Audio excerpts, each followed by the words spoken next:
wallahi ba wasa. Kar ku ɗauka ko gaja ne sai kun je gym kuna fama a gym. Wannan kenan. Sannan mace tana da sanyin jinsi. Mace na da sanyin jinsi.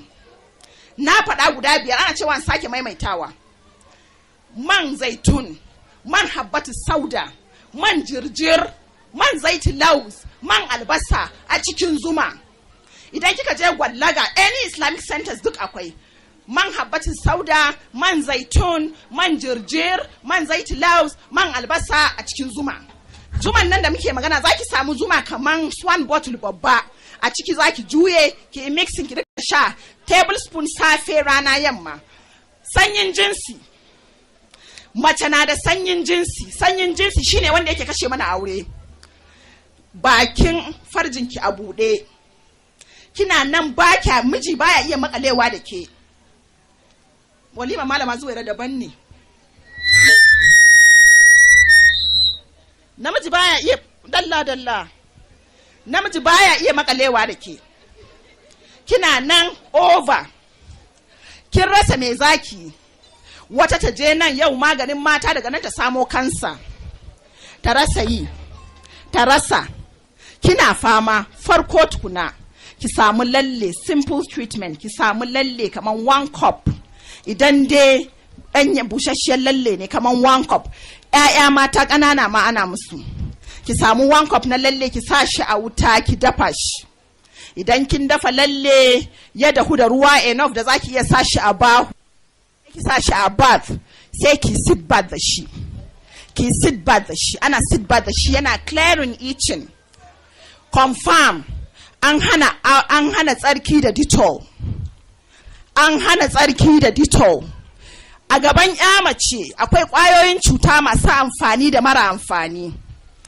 Dettol yana kashe duk ƙwayoyin cutan gaban ya mace, mai amfani da mara amfani duk yake kashe su. Duk yake kashe su. Kal tufa, vinegar ba white vinegar ba, brown vinegar da shi mata suke tsarki ki wanke gabanki shine sabulinki. Vinegar, brown vinegar, kal tufa, shi ake tsarki da shi.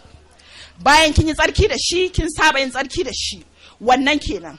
Akwai zogale da ake hadawa da dabino. Wannan sadaka ce fi sabilillahi. Muna da zogale, zaki samu dabino kaman guda 8.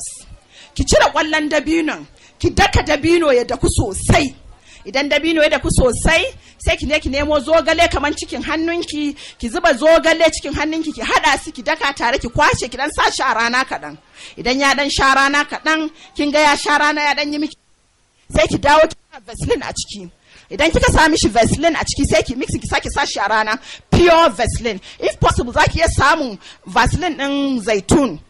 Kun gane akwai Vaseline din zaitun. Ki sa shi a ciki, ki sa shi a rana ya dan sha iska ya melting a ciki. Ki dinga diba kina sa shi a ruwan zafi da daddare kina tsarkin gabanki, ko kuma ki diba kina inserting kamar yadda ake inserting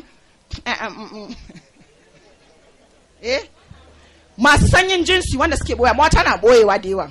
Akwai turare da aka hada shi specially na addinin musulunci na sayarwa ne, yana 1,000 ne. Idan kin je kin yi, idan bai miki ba ki dawo min da kayana, ki zo ki karba 1,000 ki. Garanti ba fake bane, ba bayarwa muke ba, wannan an dame mu ne. Confirm shi aka yi saboda mata masu matsala. A maimakon ka je asibiti kina tona wa kanki asiri, mata kowace ta san matsalan da yake damunta. Yana clearing vaginal inching, yana clearing budewan mace, yana clearing abubuwa da yawa, da magunguna irin na musulunci aka yi su. Confirm da su aka yi. Wannan shine sadaka da nake bayarwa fi sabilillahi wa mata masu matsala. Mu ji tsoron Allah, ki bi aure. Daidai lokacin da kika samu matsala a gidan auratayyanki, ki sani cewa Allah subhanahu wata'ala da ya hallace ki kamar yadda na ce, ya jarabce ki akan jarabawa. Abinda zaki shine ki zauna ki bi Allah da ma'aikin Rasulullahi sallallahu alaihi wasallam, ki nemi wani aikin ki na